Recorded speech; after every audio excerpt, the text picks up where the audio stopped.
Hello everyone.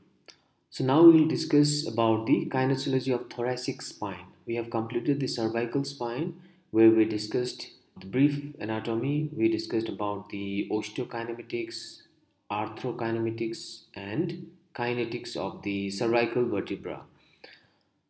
In anatomy, we also discuss about the typical and atypical vertebrae.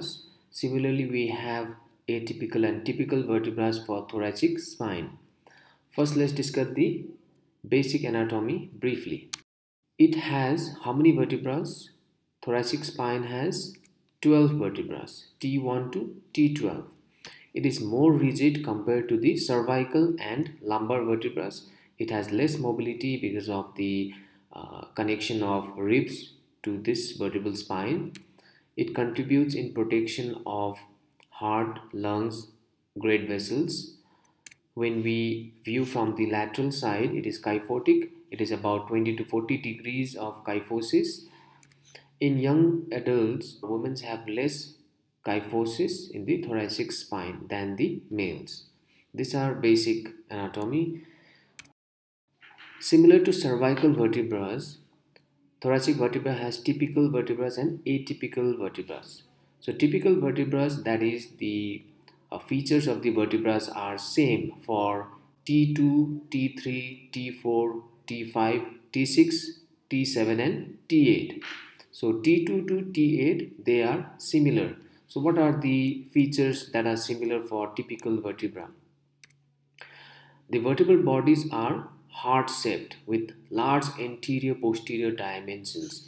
You can see it has a large anterior posterior dimension and it is a heart shaped. Size increases downward, so T4 is larger than T2. So size increases down the spinal column. Demifacets are present. There are two demifacets. You can see in the picture two demifacets. Upper demifacet and lower demifacets are present at the lateral borders of each typical vertebra. Some of the other features that are same for this typical vertebrae are that pedicles are short.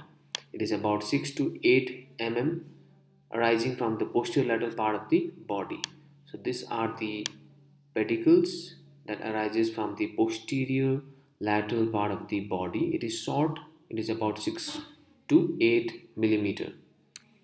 Superior articulating process arises from lamina near the pedicle. So these are the superior articulating facets. It arises from the lamina near pedicle. So this superior articulating facet articulates with the inferior articulating facet of the upper vertebra to form the facet joint. The inferior articulating facet arises from the lateral end of the lamina. You can see here or this area. So these are the inferior articulating facet of the typical vertebra. It arises from the lateral end of the lamina. It is same for every other vertebra, but the difference between the atypical and typical is that typical vertebra has two demifacets in the lateral part of the body and it has one costal facet on the transverse process. So as we discussed, the facets, the superior articulating facet of the inferior vertebra and inferior articulating facet of the superior vertebra forms the facet joint or the epiphyseal joint. The spinous process is long, directed inferiorly and posteriorly. You can see the spinous process is long, it is directed inferiorly and posteriorly. Transverse processes project laterally and posteriorly from the pedicle and lamina junction. It is about 4 to 5 centimeter in upper thoracic spine and decreases as it moves downward. There is a costal facet found in the transverse process. We already discussed that. This is the costal facet for articulating with the tubercle of the rib. These demifacets are present for articulation with the head of the rib. These are some of the features for typical vertebrae. Now coming to atypical vertebra, that means each vertebra is unique in its feature. That is, T1 is completely unique compared to other thoracic vertebrae. T9 is unique. T10, T11, T12, they have unique features compared with other thoracic vertebrae. So what are the unique features of T1? The T1 has two costal facets in the lateral part of the vertebral body. It has one complete facet, that is circular, and one demifacet. The superior facet is circular, the inferior facet is demifacet, that is incomplete facet. And it has one costal facet on the lateral part of the transverse process. So the circular facet, the superior circular facet, articulates with the first rib. The unique feature of T1 is also that the spinous process is slightly horizontal compared to the typical vertebrae. The superior and inferior articulating processes are also slightly horizontal. You can see this inferior articulating facet and superior articulating facets are slightly horizontal. Transverse processes are long and it is slightly thick. These are the unique features of T1 vertebra. Now coming to T9, T10, T11 and T12. T9, T10, T11 and T12 has only one costal facet on the lateral side of the body. T9, it has a demifacet. T10 has a complete facet. T11 has a complete facet and T12 also has a complete facet, costal facet on the lateral aspect of the body. Whereas T9 has a demifacet as well as a costal facet on the transverse process. T10 has a complete facet and a costal facet on the transverse process. So T9 and T10, what is the difference? T9 has a incomplete facet, that is demifacet, on the lateral aspect of the body, whereas T10 has a complete facet. Now what is the difference between T11 and other vertebrae? T11 has a complete facet but doesn't have a costal facet on the transverse process because rib 11 is a floating rib, therefore it doesn't have any articulation with the transverse process. And T12 also has only one facet and it doesn't have a facet on the transverse process. T12 inferior articulating process is directed laterally. So that is the unique feature of T12. The inferior articulating facet is directed laterally rather than anteriorly. So you can see the difference. T1, it has two facets on the lateral aspect of the body. T9, T10, T11 and T12 has only one. T9 has a demifacet on the lateral aspect of the body, whereas T10, T11, T12 has complete facets. T10 has a complete facet as well as a transverse costal facet, but T11 and T12 doesn't have a transverse costal facet. T12 is unique compared to T11 because of the inferior articulating facet which is facing laterally. Moving on to arthrology, the main joint of the vertebral column is the epiphyseal joint, which is also present in the thoracic vertebra. In this area you can see the marker epiphyseal joint, which is formed between the inferior articulating facet of the superior vertebra with the superior articulating facet of the inferior vertebra. So this epiphyseal joint or facet joint gives the maximum movement in the vertebral column. The other joints which are present in thoracic vertebrae and it is not present in other vertebral column, lumbar vertebra and cervical vertebra, is the costovertebral joint. So between head of the rib and the body of two adjacent vertebra and the disc, the costal vertebral joint is formed. So these two demifacets, you can see here, the superior demifacet of T7 and the inferior demifacet of T6 will give attachment to the head of the sixth rib. So that is the costovertebral junction. And the tubercle of the sixth rib will have attachment with the costal facet of the transverse process of T7. Rib 1, 10, 11 and 12 articulate with numerical bodies.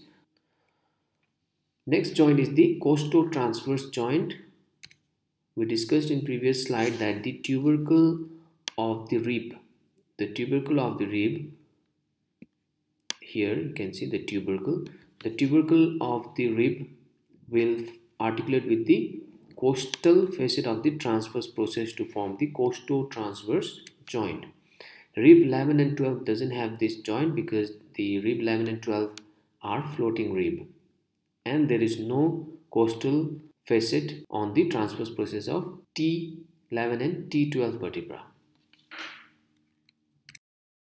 Coming to kinematics, the movements occurring are flexion extension, rotation and side flexion. And we also have to remember there is a natural kyphosis of 40 to 50 degree. Now let's move on to osteokinematics, that is movement of the vertebral bones, that is thoracic vertebral spine. For this we have to remember 3 points. We have discussed this in cervical vertebral column. We have to remember 3 points, that is movement occurring at the joint. Next is planes and axes where the movement occur, and third point is the range of motion. So here we have movement occurring is flexion and extension, axial rotation and lateral flexion. Flexion and extension occurs in sagittal plane and coronal axis. Axial rotation occurs in horizontal plane, vertical axis, and lateral flexion occurs in frontal plane and sagittal axis. The range of flexion at the thoracic vertebral column is 0 to 30 to 40 degree. Range of extension is 0 to 20 to 25 degree. Range of axial rotation at the vertebral column is 0 to 30 to 35 degree, and range of motion of lateral flexion at the vertebral column is 0 to 25 to 30 degree. These are the osteokinematics of vertebral column. Now moving on to arthrokinematics of the thoracic vertebra. It is similar to cervical vertebra, just the range of movement is less compared to the cervical vertebral column. The arthrokinematic, that is sliding of the facet joints, are in similar direction to the cervical vertebral column. Now what was the direction of the slide for flexion of the cervical vertebral column? It was superiorly and anteriorly. Similarly, out here also during flexion of the thoracic vertebra, the inferior articulating facet of the superior vertebra will slide superiorly and anteriorly on the superior articulating facet of the inferior vertebra. During extension, that is when the vertebral body moves posteriorly, the inferior articulating facet of the superior vertebra will slide posteriorly and inferiorly on the superior articulating facet of the inferior vertebra. It is similar to cervical vertebral column. During lateral flexion, again it is similar to cervical vertebral column from C2 to C7. During lateral flexion to the right, the same side inferior articulating facet will slide posteriorly and inferiorly on the superior articulating facet of the inferior vertebra, whereas the opposite side inferior articulating facet of the superior vertebra will slide anteriorly and superiorly on the superior articulating facet of the inferior vertebra. The orientation of the facet joint was 45 degree for cervical vertebra, whereas for thoracic vertebra it is 60 degree. Now for rotation, inferior articulating facet of the superior vertebra, both the sides will slide towards the left side if you are rotating towards the right side. Again I'll repeat, if you are rotating towards the right side, both inferior articulating facet of the superior vertebra will slide left side on the superior articulating facet of the inferior vertebra.